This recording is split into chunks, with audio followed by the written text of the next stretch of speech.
Hi, I'm Tess, Hi, I'm Sarah, and we are. the Happy Edit Sisters.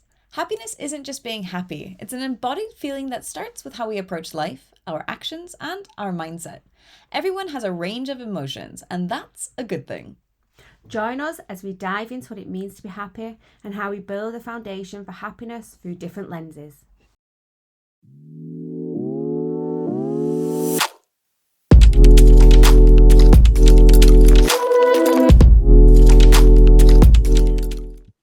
Hi, Sarah. Hi, Tess. How are you? I'm so good, enjoying the late summer sun after a big epic storm that we had.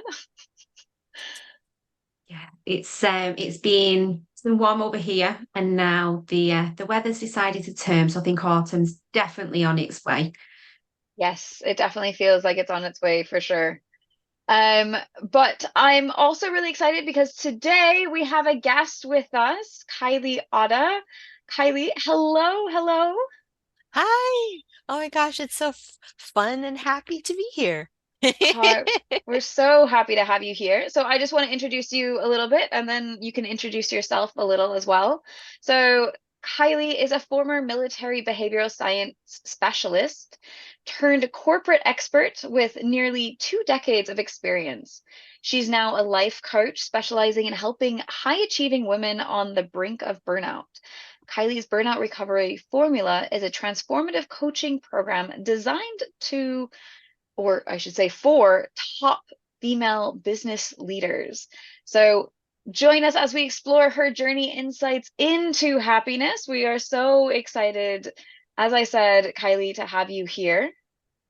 Oh my gosh, thank you for having me. And I feel like I've always been a mindset junkie before it was a thing. I took my first psychology class in high school. It's like, wow, understanding how the brain works and how people respond to you, how you respond to others. So that's why when I joined the military, th there was a job before Yeah, that. no, It's like, that's, sure, sign me up, you know. yeah, And then I yeah. learned about those things. And when I got into the corporate world, I was able to apply some of those mental health strategies in the corporate world. Because, right, we have to relate to people all the time. And so having those tools under my belt was really good to have. So, because there's stress in corporations and just interpersonal communication differences at times, just having those tools under my belt made my career a lot easier. Although, I did experience burnout, but that's because my people-pleasing tendencies, my, propensity to be like this driven individual and okay, I have to be an achiever.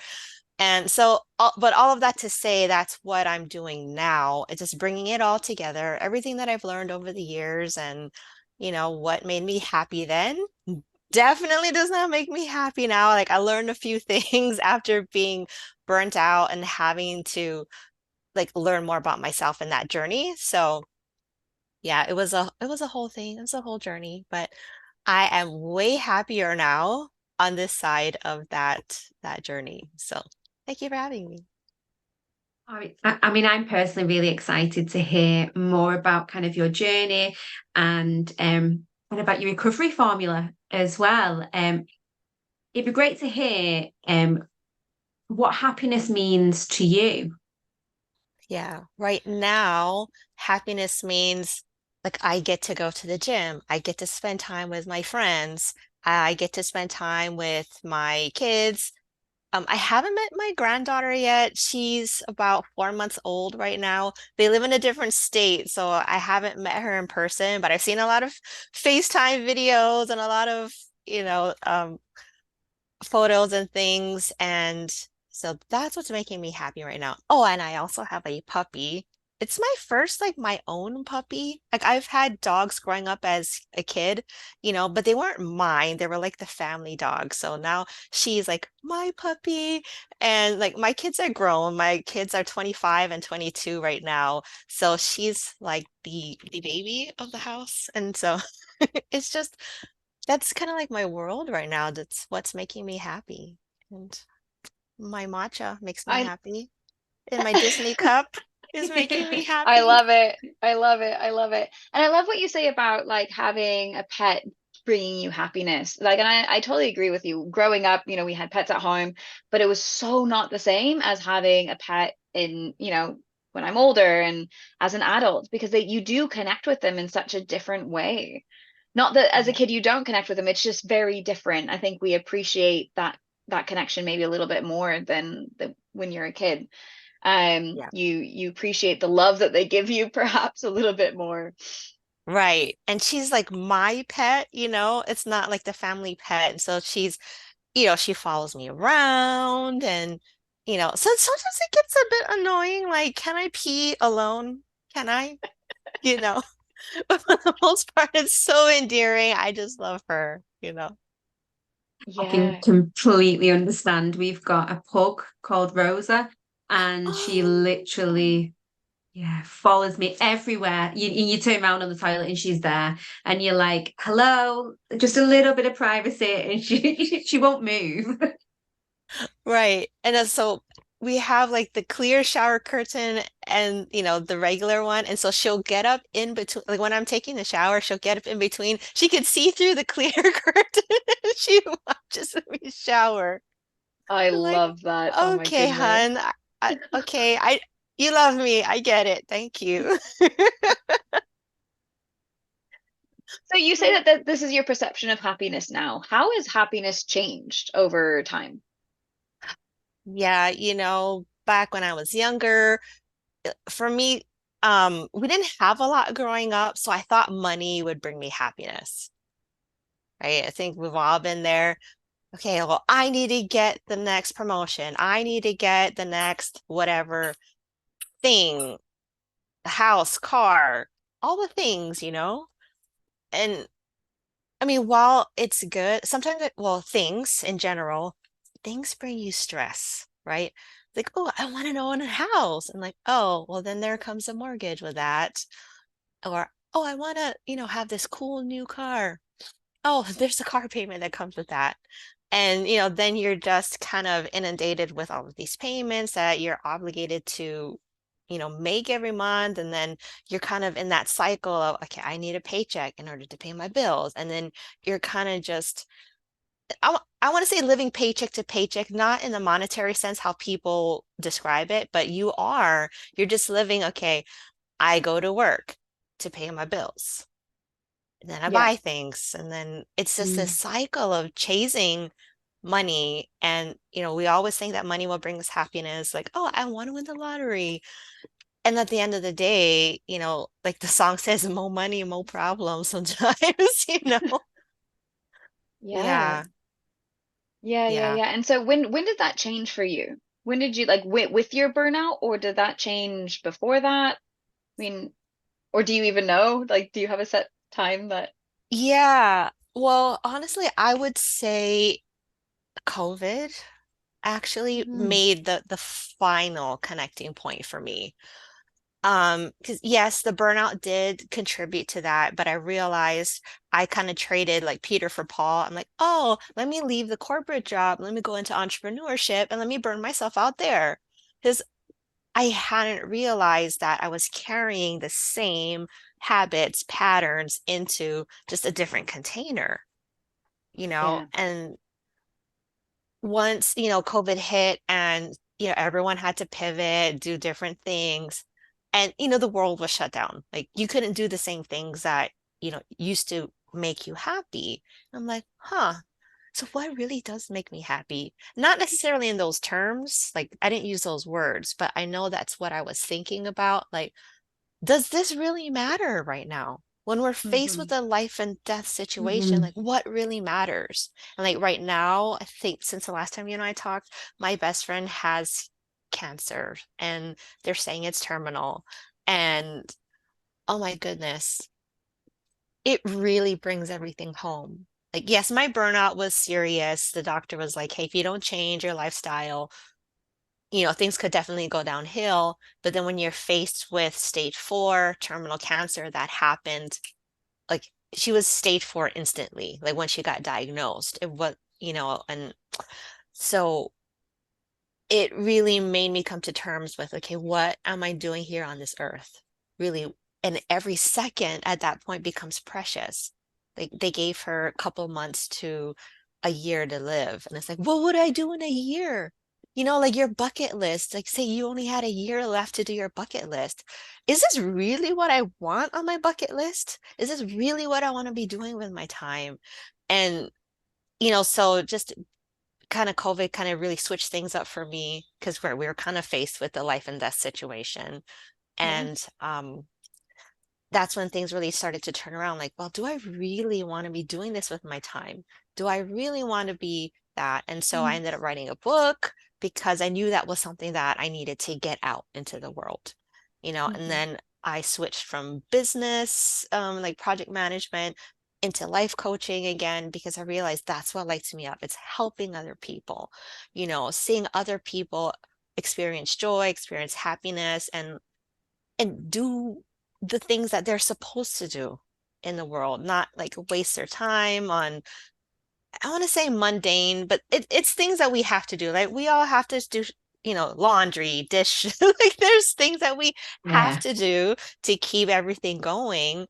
But still, how can we find joy in that? And I had to shift my perspective. Like, well, I am taking care of my family at this point, And not that I didn't think of that before, but because my love language is acts of service, so I do love serving and supporting people, but like how is this act today like making sure that there are clean dishes for people to eat?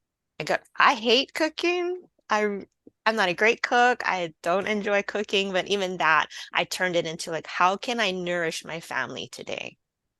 And just shifting the perspective because you just the whole part about you never know what's going to happen tomorrow and you can cherish today, like that's what shifted a lot for me, and just to make every moment count, and um and I also shifted like I had to do a reframe on my to-do list, like oh my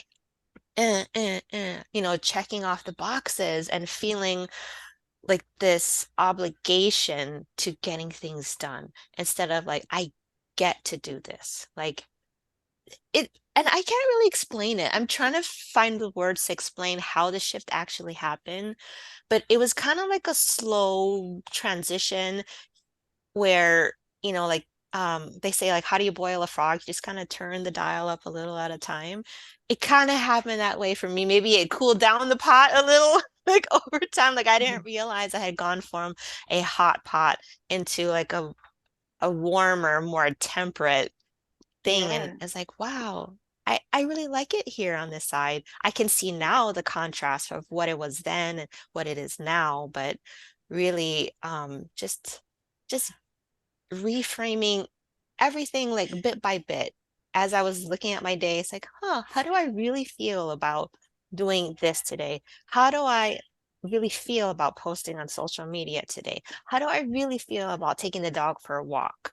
Because sometimes we're like, oh my gosh, you have to pee again, But it's like, no, how can I really enjoy the little things? Like, okay, we're going on a walk. Okay, she's getting some exercise, and oh, cool. Like we could say hi to the other doggies that we might meet on the road, and yeah, it's been really interesting. I like that what you're talking about, like you're just by changing your perspective of doing the same things is what is able to then, help you really appreciate those little things in life. And I think that so often, we think we have to make these drastic changes to make ourselves happy, but in reality, it's those little tiny shifts in perception of what we already have in our lives that really make that huge difference of showing up for ourselves and enjoying what we have in our life. And I just think it's so beautiful. And I like what that image of like you went from like the boiling pot to like coming back into like this lukewarm, like, oh, it's easy, like it's comfortable. It's not like I'm roasting away in here. I really like Right, that like it image. turned into a jacuzzi. Yeah, yeah, yeah, yeah. Definitely. Definitely. Yeah. Me and Tess talk quite often, don't we, about kind of reframing and just looking at something from a different perspective. So it's the same same task, same activity, but kind of looking at it from a different perspective. And I really like that idea of, oh, I've got to take the dog out for a walk again. But oh, this is a really nice opportunity to be able to take the dog out for a walk. And I think that's such a nice way to kind of look at it. How I was just wondering, as you were talking then, Kylie, how do you continue to maintain that nice jacuzzi and it not turn back into the boiling water? Yeah. For me, I realized the cues in my body that were causing stress.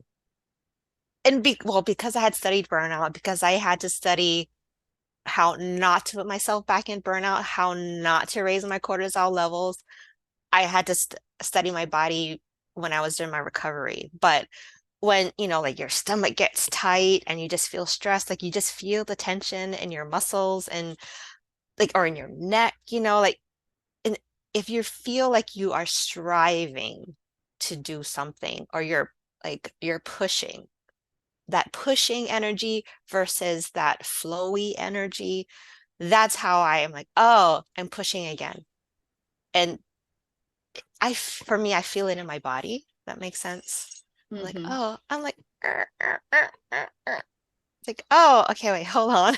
Let's relax a bit. Like you're kind of getting caught up again. And I really had to find the balance between I want to say like yin and yang, right? The yang energy, because you still want to get stuff done. That's one of the issues that I have with my clients when they're on their recovery journey, because I experienced the same thing. Oh, you have to chillax a little bit.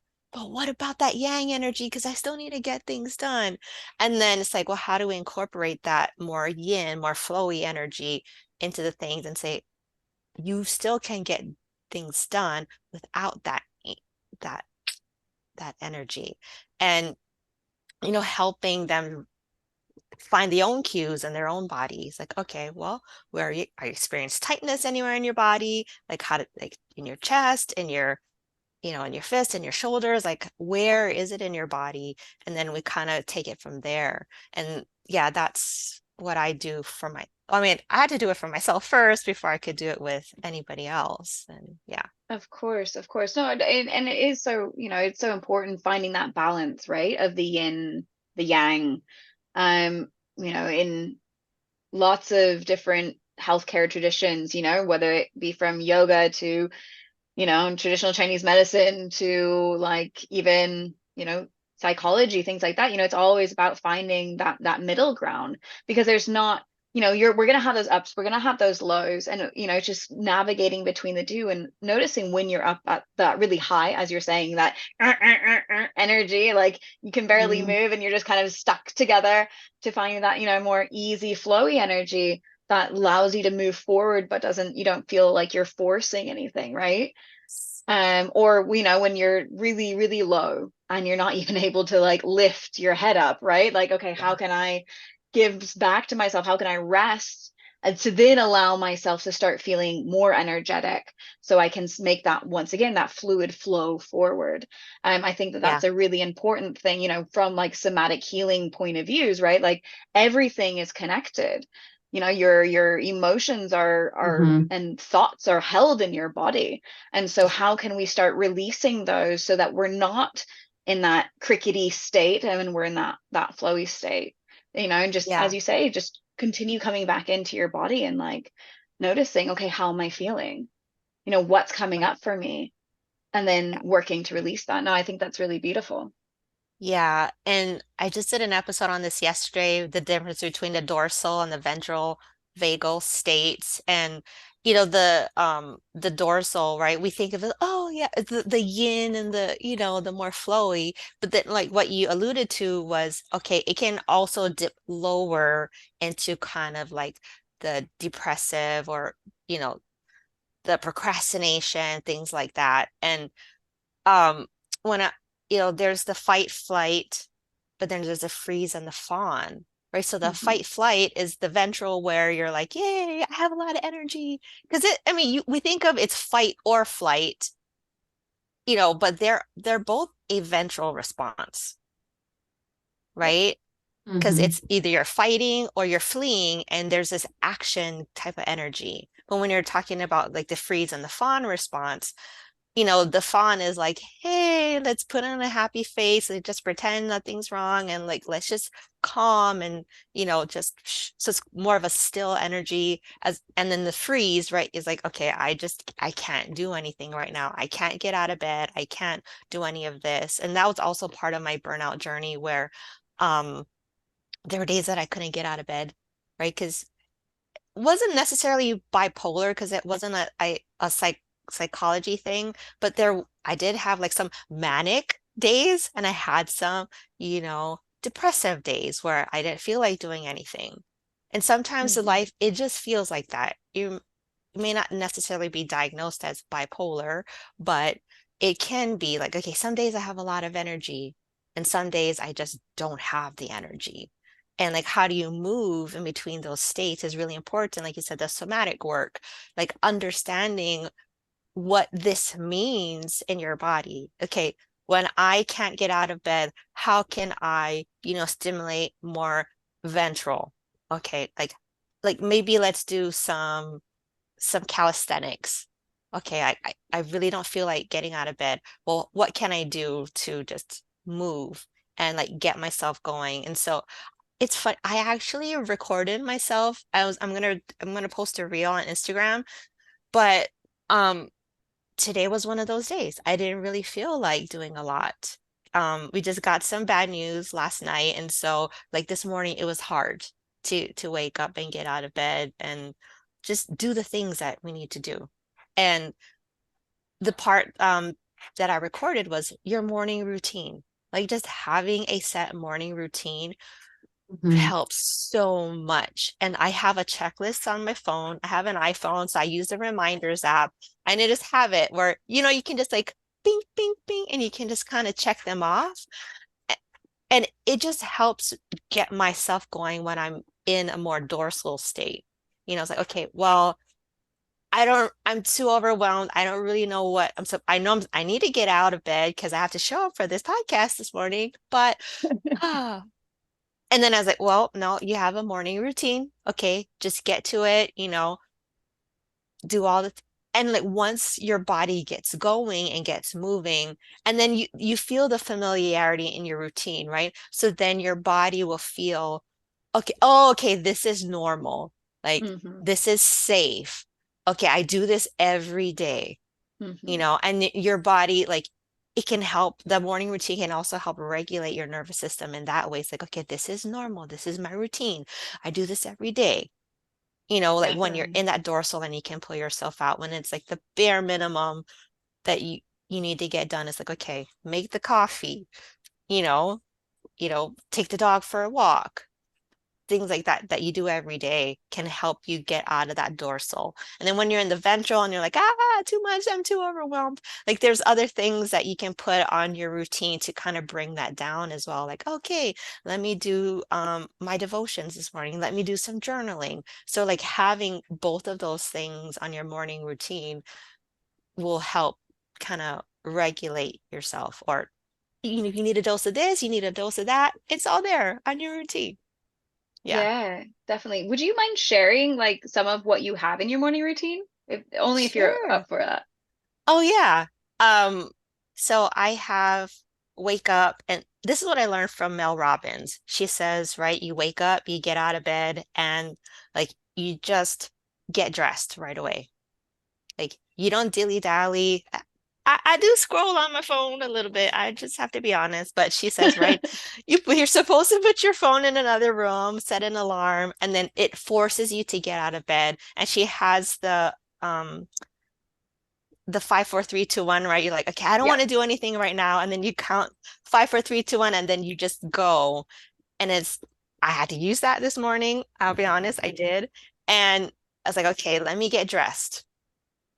And I put on the shirt, put on the makeup, and I'm here, And then once I was in that, I was like, okay, my shirt's on, my makeup's on. Okay, cool. Now I started doing the rest of the things. So I went into the kitchen, got well, it's not coffee, but it's matcha today. Got the matcha going, um, you know, fed the dog, took the dog for a walk. And we have her like potty trained, but she's still like a 1-year-old puppy. So sometimes she goes in the house with on her puppy pad. And I was doing my routine and I missed it. I'm like, oh, like you already peed and pooped on your pad. So technically we didn't need to go outside, but I said, I need to go outside as much as she does Mhm. today. So we went and I said, let's just go play. So we went, I just took her for a walk to get some exercise because she had already done her business, came back in, and like here we are on the podcast. Yeah. Oh, I really like that, and it's, it's just those familiar things that you're doing, right? And it's just allowing yourself to, as you said, be soothed with those familiar things. And if you need to add a little extra something, maybe if you are feeling, anxious and overwhelmed, how can you bring yourself down? Maybe if you're feeling really low in bed, you could even add a little bit, just like a little bit of joint movement, just to kind of start waking the body up in bed before you get out. I really like that. I really Yeah. like that. Um, Definitely. As a therapist, it's something that I kind of suggest to people often is about building that routine. And, whether Yeah. that's like morning routine, nighttime routines are really important as well, especially people Oh are yeah. finding sleep hard, or like disturbed sleep. So quite Mhm. often I'll recommend to develop a routine and maybe suggest like start about an hour before you go to bed, just to kind of build that into our lives. Definitely supports people to feel safe because we really like that predictability, don't we? Yeah. As human Yeah. beings, we like that predictability. Yeah. And for my clients who need a little bit more of that productivity support, I tell them that the night routine is actually more important than the morning routine because it sets you up for the next day, right? It helps reduce your anxiety. If you write down everything, I can tell you my night routine too. So what I do is I have a Google Calendar, but I also have a paper calendar, love and it. I take the paper calendar and every week I just write down all my standing appointments in here. So I can see my white space. And if there's any conflict, because Google Calendars kind of just populate themselves sometimes. So if I have any conflict, I can see it in advance, and then I can send emails and do things. And then every night, I'll write, my to-do list for the next day. It sounds very mundane, but like you said, my brain gets into gear. It's like, okay, what do I Mm. have tomorrow? It's like, oh, and then you can reverse engineer your wake up time so you're not stressed out in the morning. Like I knew I had to be here at 8 a.m. Pacific. I'm like, oh, okay, so that means I need to be awake at 6 because it takes about 2 hours to do the whole morning routine. And not like I'm like, oh, let me just roll out of bed and like show up and be happy. And like, no, it doesn't work that way, people. I know what I need to be prepared to show up for something like this and make sure the dog's straight and I'm straight, so that I'm fully prepared to come here and be with you all. And so yeah, that's what I do. And then like cleaning up the kitchen before you go to bed. I like setting up everything in the kitchen, and then you get to look forward to tomorrow. Like, oh, okay, like if you have a Keurig, which I don't really use that much anymore, but right, you can set out your K-cup, and you can set out your cup, and like you can set yourself up for the next day. So when, like Sarah, you say when people go to bed, they're like, ah, like kind of the things that they're anxious about that's coming up Mm. tomorrow. It's like, no, it's already settled. I am prepared. I can go to sleep okay. And sometimes for my clients as well, I'll tell them if your brain is still like overreacting, it is that, but that's what's happening, right? Totally. Definitely. But they have so many thoughts. I say maybe you need to journal at night. Just brain dump everything onto a piece of Yeah. paper at night. Things that you think you're gonna forget. Just have a notepad and just, you know, do it all and get it all out of your head before you go to bed because it's like, oh, okay, it's here. It's on this sheet of paper.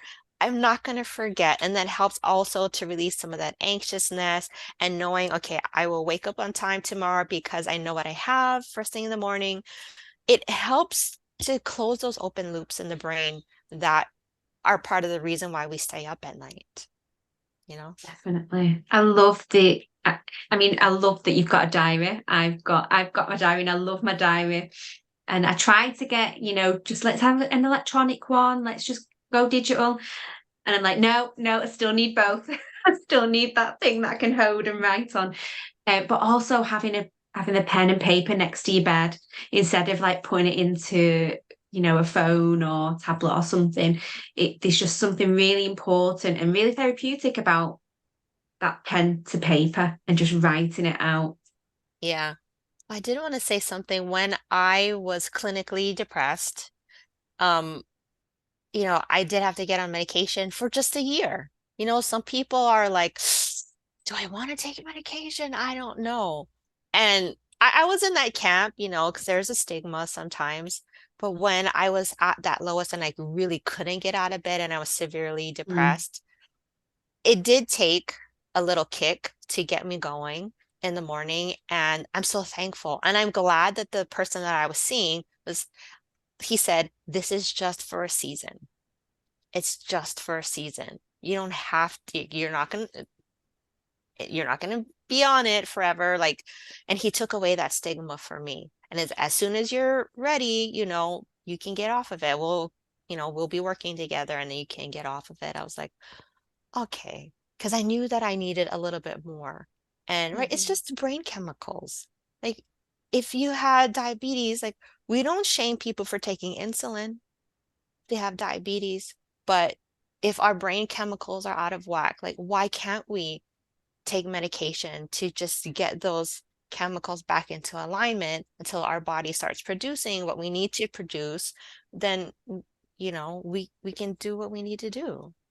Anyway, I don't know why I went on that tangent, but I feel like it's important sometimes to just kind of talk about it and like take out the stigma.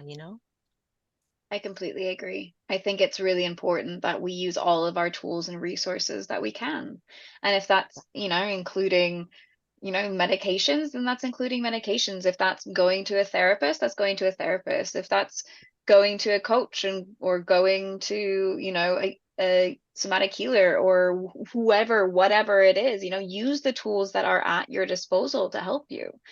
And I really like that what you said about that through these through your routines you also get to know yourself, right? And you get to know what your needs, you said, okay, I know I need this 2 hours to get ready, right? And so when you have those routines set up, you start to learn more about yourself as well, so that you're able to meet yourself better and you're able to reach out where you need that help, whether whatever help that is. And it Yeah. is just really important that as Sarah said, within therapy, she recommends daily routines. In yoga, we recommend yoga therapy is also daily routines, Yeah. hugely important. So it is those steps that allow you to better connect with yourself, to better communicate with yourself, so that you can then start taking those steps forward and making the changes and the differences in your life, having those shifts of perspective that then helps bring that little bit more happiness, and awareness of emotion in general, right? Because happiness, as we've talked many times before in this podcast, is not just literally being happy. It is being open to emotion and allowing the different emotions to come through and not judging them, and Yeah. just being happy that we have those emotions. Yeah. So I really love that whole connection there that you made with that. Yeah. And like going back to routines, we have to try things on, right? Because I alluded to Mel Robbins.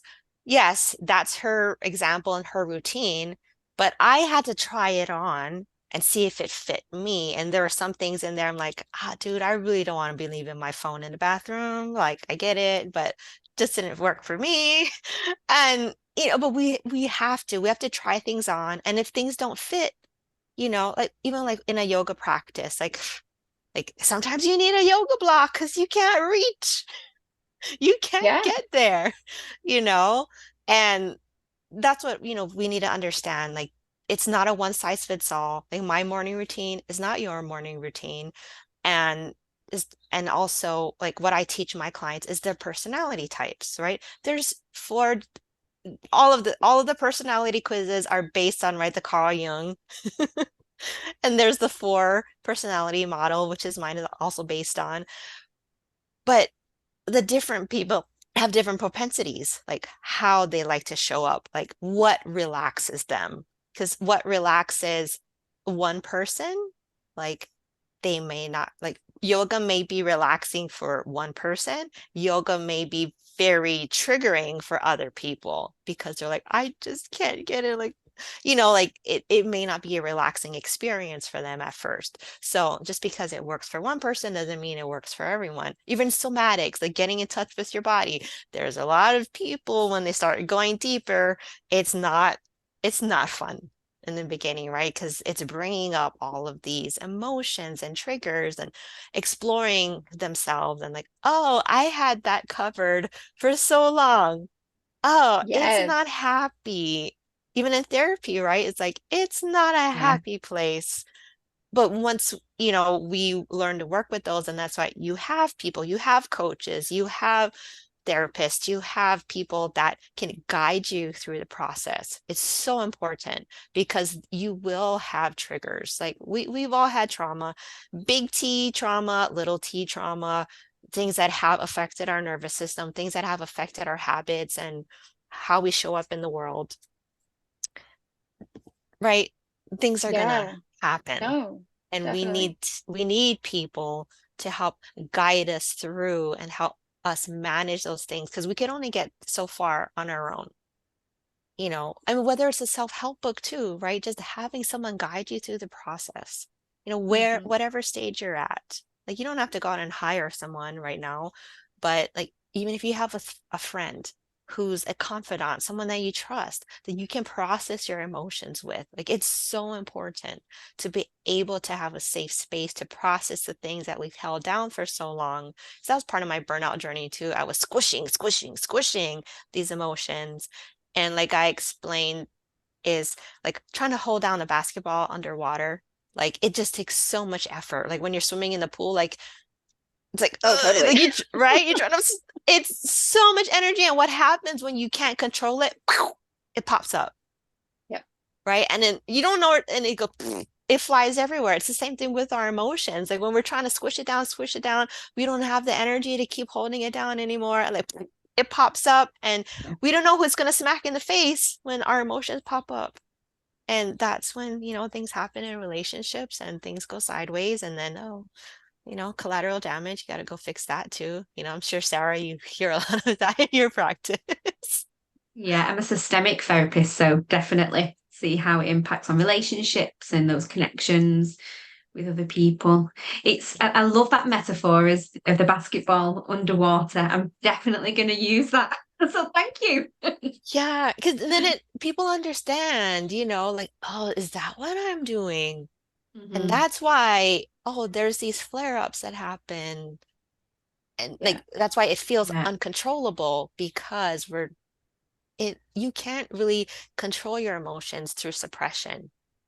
The way we have to process them, we have to Mhm. feel them. That's why it hurts, and that's why it's a feeling. It has to move through your body. You have to process it in order to get it out. And so, sometimes, my kids and I, we've been through a lot. I've been in an abusive relationship, so there's a lot of healing that had to take place for me, had to take place for my kids. And the old me was in the suppression mode, right? So I'm Asian. So Asians are mostly known for like stuffing our emotions, right? There's not a lot that we show externally. Growing up, like expressing emotion was not part of our culture. So a lot of suppression.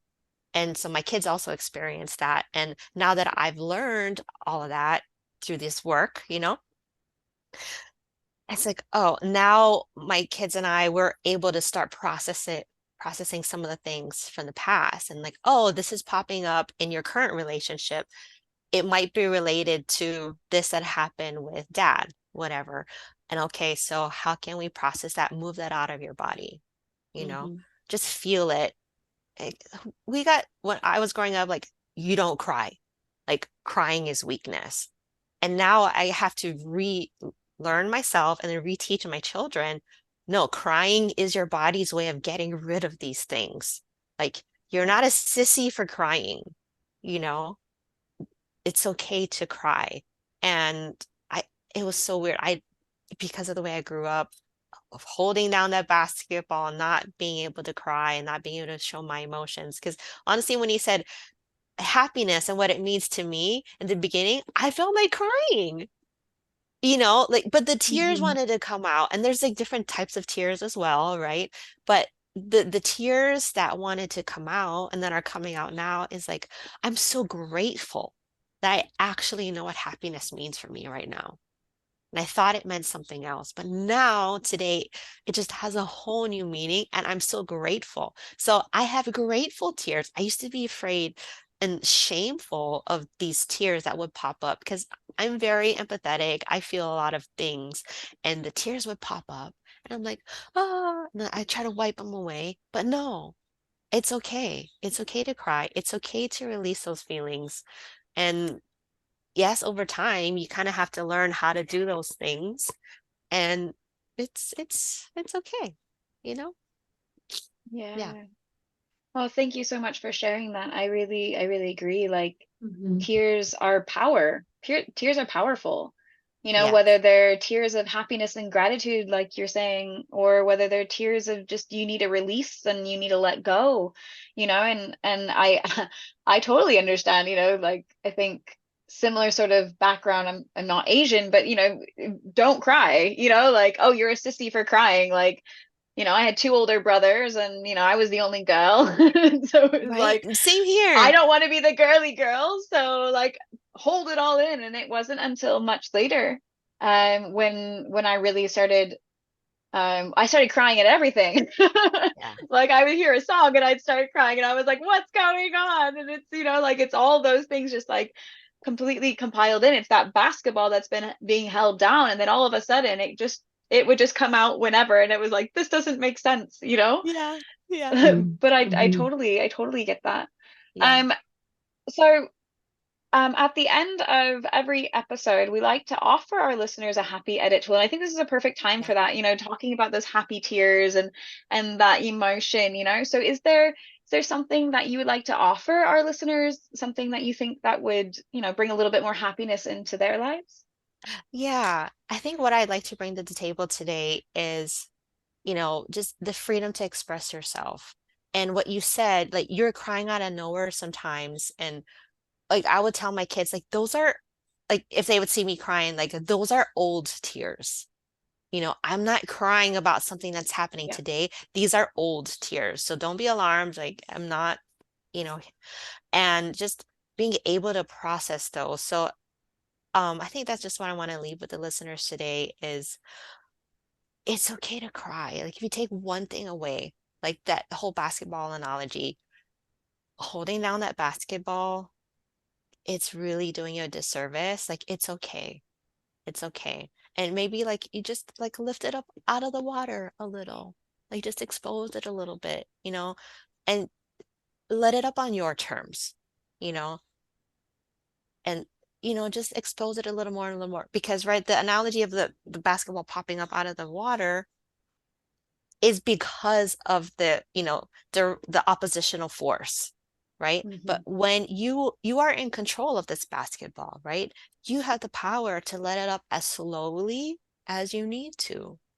So just imagine, like just say right here, like your solar in your diaphragm or whatever is that. I think for most people that I've worked with, it's like kind of below the diaphragm, you know. Hmm. So if you kind of think about, okay, I can, because the diaphragm, and then right, if you're looking at it upwards, it's like coming towards your heart. And that's where we don't want it to go, right? When we're suppressing, we don't want it to go to the heart. So if you can think of it like, okay, this emotion, it's like, it's okay. Coming up and let it hit the heart, let it saturate for a little bit, sit with it for a little bit. Um, Whatever comes up is safe. And if it's not safe, you know, breathe it back down, push it back down a little bit. And then when you feel like it again, like when you feel like you're in a safe space to kind of release, bring it back up, sit with it, hold it, love it. And that's the thing, right? Um, the golden rule, like love yourself, or like love others as you love yourself. Mhm. A lot of times we don't love ourselves, so how can we love others, right? Taking time to love ourselves in these moments is what's going to allow us to love everybody else, to be a better person in the world and really connect with others. Because when we're not connected to ourselves, there's no way we can connect with other people. That's why we have conflicts. That's why we have stressors. That's why we yell at people in traffic, you know, because we're not connected to ourselves. We don't love ourselves, so we take it out on other people. Learning how to love ourselves, like Whitney Houston said, right? Like learning how to love ourselves is the greatest love of all. And so yeah, that's what I want to leave with the listeners today, is just learn how to love yourself, learn how to take care of yourself, process those emotions, and you it'll feel crappy maybe for a time, but at the end of the day, dissolving the negative emotions is what is going to let the happiness reveal itself. And that's what it's all about. Yeah. Oh, that's so wonderful. I'm really excited. Just as you were talking then, I was like, can't wait for this episode to come out so that the listeners have an opportunity to kind of take that away and Yeah. to try and put that into their own lives. So thank you so much for sharing that with us. If the listeners would like to connect with you, where can they find you? Yeah. I'm super active on Instagram. That's my favorite platform. So you can find me at Kylie.Ota, OTA on Instagram. If you want to go to my website, it's KylieOta.com. And you can get access to, I have a quiz, I have a personality quiz, and I'm real big on personality quizzes, right? I'm a mental health junkie. So you can learn about your personality type and the way that you respond to specific stressors in life. And I'm mostly a coach for entrepreneurs. So these are TIME, TIME. It's an acronym for the different resources that, and the drivers in our lives and our businesses. So it's time, ideas, money, and energy. And based on those four quadrants and like the four personality types, once you take the quiz, you'll get a series of emails that explains, okay, how can I leverage my personality type around these four different drivers? Whether you're an entrepreneur, whether you like just live in the world as like a corporate person, right? Time and money, like we all have to deal with time and money. And then ideas and energy are the other two. Like we get ideas all the time. Whether you're watching Clean Talk and you feel like, oh, I need to clean my whole house, like those are ideas. And then the E stands for energy to execute. Like, do you have the energy to execute? And that's really where the burnout happens. It's like, okay, I have so many ideas, but do I have the energy to execute them all? And so when you take the quiz, you'll learn how to navigate those four different resources and drivers according to your personality type. Yeah. Oh, so good. So good. And I have taken this personality test. And I really liked the information that came out of that. So those of you who are like, oh, that sounds cool, highly recommend it. Go take it. Kylie, you also have a podcast. What's the podcast name? Where can they find it? So it's called The Burnt Out Entrepreneur because that's who I serve, entrepreneurs who are on the brink of burnout. And I'd love for you guys to listen to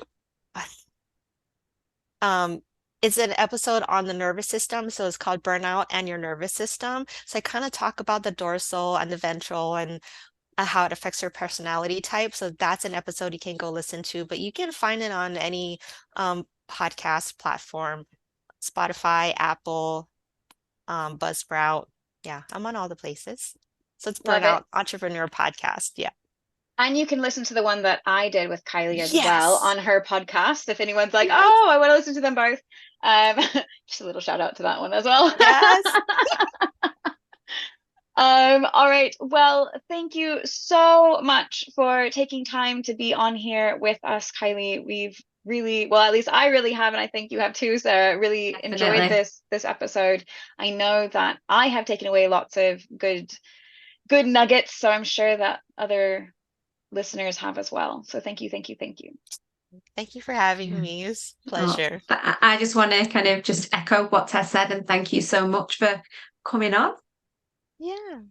Oh, I love both of you guys. You guys are so cool. We We love you too. Thank you. Bye. Bye, everyone. At the Happy Edit podcast, we're mindful that the podcast is not in replacement of therapy. If you do need further support, please do contact us on our contact details in the show notes. And we're more than happy to offer further support and guidance and direct you to places like the counselling directory or therapy directories. If you do also need further support, we would also recommend you contacting your primary healthcare provider. Thanks very much for listening, and we'll see you all soon.